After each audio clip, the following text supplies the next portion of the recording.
Hi, welcome to my channel. My name is Annie and this is Unity Consciousness. Thank you so much for stopping by today. I'd like to welcome our new subscriber and also thank those of you who are returning for this week's energy update. So let's jump right in. Oh my, what a week, hey? Yes, let's get started. Today, Mercury, which is retrograde in the sign of Leo, is going to square Uranus in Taurus, 27 degrees. That has occurred already. On the East Coast, it was 5:46 this morning. However, nonetheless, this energy could have come into your world yesterday or over the course of the day. This is surprising news. Mercury is retrograde, so you could be pivoting or revisiting an issue that presented on the 21st of July, and there'll be one more square of Uranus and Mercury. However, this final time, I misspoke last week. I said that Mercury would be retrograde. It is Uranus that will be retrograde in the sign of Taurus. So the first square between these two, we had Mercury in shadow. The second, we've got Mercury full-blown retrograde, Uranus slowing down to get ready to go retrograde, but will be fully retrograde. Mercury will be in shadow on the 7th of September when these planets have this next square. I do believe that there's some element of this communications that's all about breaking free. So go with the flow. Again, we don't have all the information just yet. What's interesting to note, however, is that Varda, she's a Kuiper Belt object, very important Kuiper Belt object.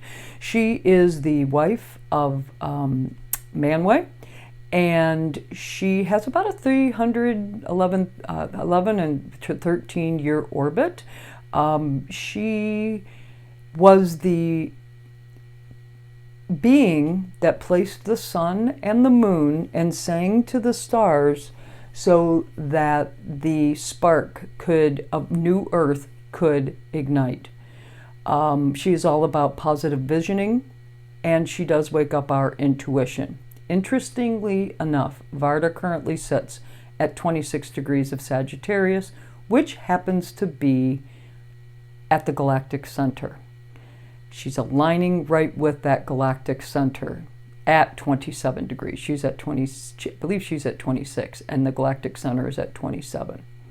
Now, at the same time, she is trining Mercury retrograde in Leo, and also trining Chiron in Aries and Eris in Aries. So Eris is kicking up all this. You know, she's the planet of discord and chaos, but she wants equality. She's doing it for purpose. So as this chaos is kicking up, we've got Chiron bringing in healing. Again, it's a trine. It's an air trine. And Varda is giving information right from the galactic center, helping to keep us on point and reminding us that this is a galactic reset of new Earth. Okay, so then shortly afterwards, we're going to see Mercury, if it's Cazimi, Mercury's going to disappear into the heart of the sun. Yes, that's later this evening or early tomorrow, depending on where you're at on the planet. But this Mercury Cazimi, it could be an aha moment. It's very heartfelt energy. It also signifies we're halfway through this Mercury retrograde season. Woo, right? But anyway, what's important here is Mercury backs into the heart of the sun while trining Varda with all of this galactic positive visioning vibration. It's important that we connect to this energy as the chaos ensues. Just my opinion, great way to use this energy. Then tomorrow, we have a beautiful full moon in the sign of Aquarius that is ruled by Uranus, that is squared by Uranus, that was seeded back on February 9th of this year when we had a new moon at 20 degrees of Aquarius. And interestingly enough, it was also square Aquarius. So I want you to, square Uranus. The new moon was in Aquarius, squaring Uranus in Taurus. What I want to do here is make sure that there's been a lot of hype around the Uranus piece of the square to this full moon lunation, which I think is important. Absolutely. Does it mean things are going to come out of blue? Absolutely. But you got to remember, this new moon was seeded with that same energy. So Uranus is trying to help us here. At the time of this full moon, we are also witnessing a mutable T-square that we have been feeling since for almost a week now, and it's intensifying, intensifying, intensifying. And this is all about, Mars and Jupiter connecting in the sign of Gemini, squaring Venus, squaring Saturn. So there is an opposition between Saturn and Venus as well. That's very challenging energy. It is a mutable square asking us to pivot, pivoting, pivoting, pivoting. You might have to step off your mark in order to make sense of some of this chaos. It could be stock market fluctuations. It could be personal financial instability, that's for sure.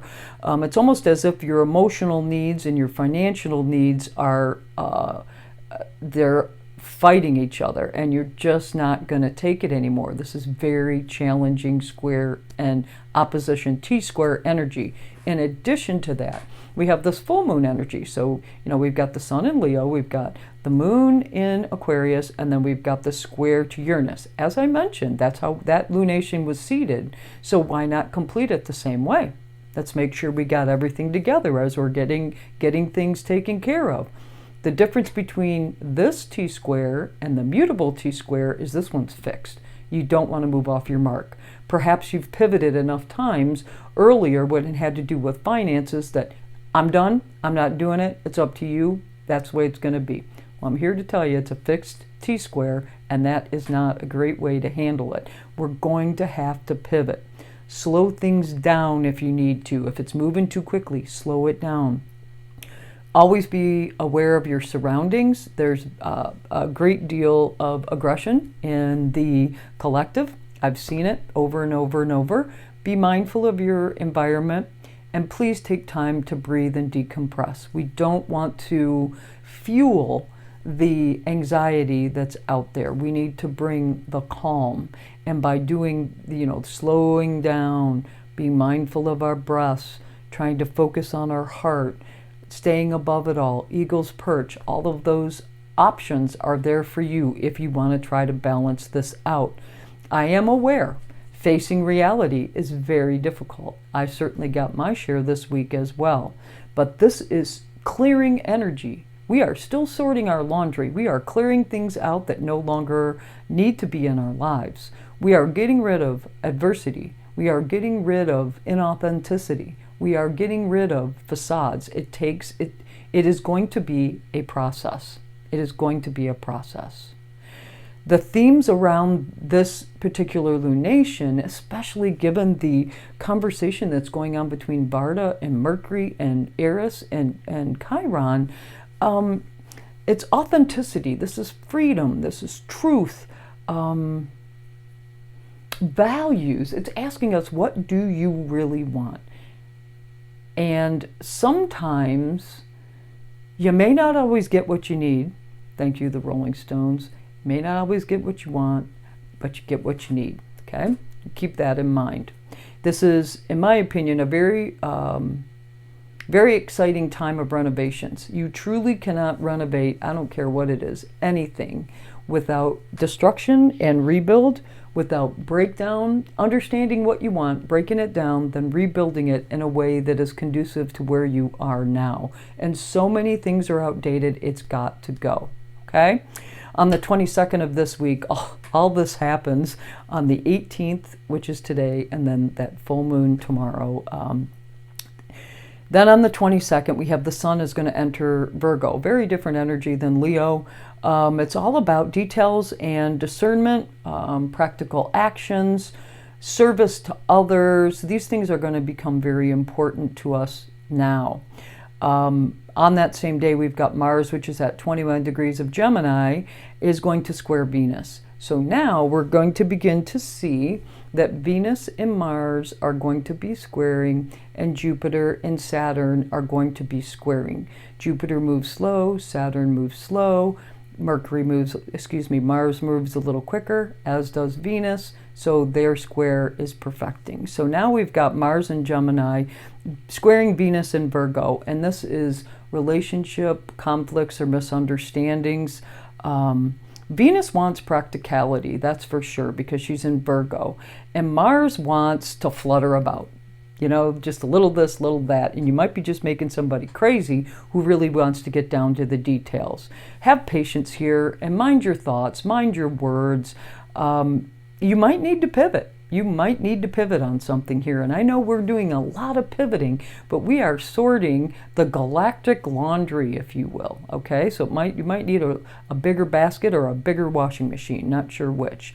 Then also, on the 23rd, which, my goodness, what is the 23rd? I think we're already, I think we're on Friday. On Friday, we've got Mercury, which is retrograde in Leo, is going to sextile, Mercury retrograde in Leo is going to trine Chiron in Aries. Now, those planets that are speaking with Varda and Mercury are going to take action, they're going to take hold, and it's going to start helping. These are healing conversations. It's time for recalibration and digestion. It's been a rough bit of time, and perhaps we need to just take a break. Practice self-care. Have healthy conversations, even though Mercury is retrograde, but having conversations that allow you to heal, getting it up and out. Then the very next day, on the 24th, we will have Mercury retrograde in Leo is going to sextile Mars. Love this energy. Remember what I said about Mercury retrograde in Leo. By doing so, Mercury is bringing that galactic knowledge in, sharing it with Leo and sharing it with Mars. Dear Lord, is it Mercury retrograde? Let me just start over. Mercury, after a conversation with Varda about galactic, positive visioning, Mercury is now speaking in harmony. Do something to get something. It is a sextile with Mars in Gemini. We're going to make positive changes. Mars is going to take action, making positive changes on news or information that you have received. I really like this energy. Then to continue that theme, on the same day, Chiron, which is retrograde in Aries, the other planet that is in Aries speaking with Varda and Mercury retrograde, is going to sextile Mars. Now Mars is getting involved from a sextile action, asking us, and remember, Mars will bust boundaries. If you have found areas in your life that you need to take action to break a barrier, that's great use of Mars energy. And with Mars being sextile Chiron, you have to do something to get something. Beautiful, healing energy. This is healing the past because Chiron is retrograde, but it's easy pivots. We are beginning to align with our true essence. That's Chiron in Aries, working backwards, retrograding over it one more time so we understand what our essence is and so that we can heal it and move forward and step into that new earth as healed beings.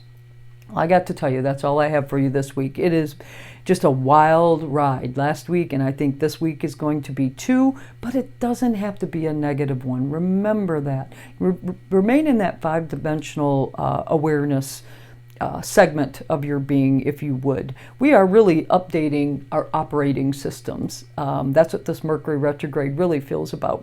We are updating our operating systems so they align with new Earth principles. Varda's helping. Please, Varda is helping. We've got Neptune and Pluto working together with this transformation too, way out in the collective energy field. This is all for purpose. Allow yourself to go with what's being offered. I don't think that it would be a bad idea to do so. So what I decided to do was use the Keepers of the Light. I thought, you know what a great day to use some oracle cards. So the card that jumped out was Mavatar Babaji. This could not be a better card, I'm telling you. Here we go. Madhavar Babaji, soul expansion. Your consciousness is expanding. You understand the connection between all things. That is so very Aquarian. Anyway, let's continue. Madhavar means great incarnation, avatar, and Babaji means sacred father. Mahavadar Babaji is a deeply respected master yogi who was introduced to the world through the teachings of the Indian yogi Yogananda. Babaji, as he's called, that's his short name, is said to be over 2,000 years old and able to travel between Earth and other worlds. He is said to have an invisible temple in the Himalayas that can appear to those he wants to connect with. Many believe that he is like Christ himself, bringing deep love, acceptance, forgiveness, insight, and direction. Here's the extended message. You may feel like you've retreated from the world recently. Maybe you've not been as active socially or spiritually, but this time of inner rest has really paid off. You are becoming more and more consciously aware of how connected you are to God and all living beings. This sense of union is called yoga. Yoga goes beyond a physical ability and into a sense of awareness that's created through spiritual practice. Spiritual practice, meditation, and devotion to the divine.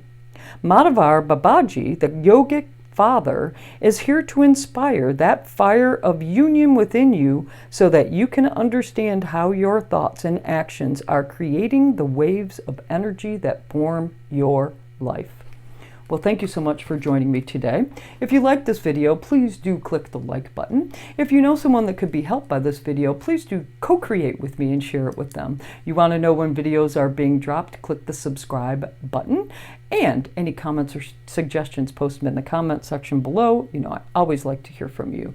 I hope you have a wonderful week of letting go of things, because it's a full moon in Aquarius. Let go of things that no longer serve you relative to the collective, who you are as an individual, but how you fit into the collective. Okay? Have a fabulous week. Namaste.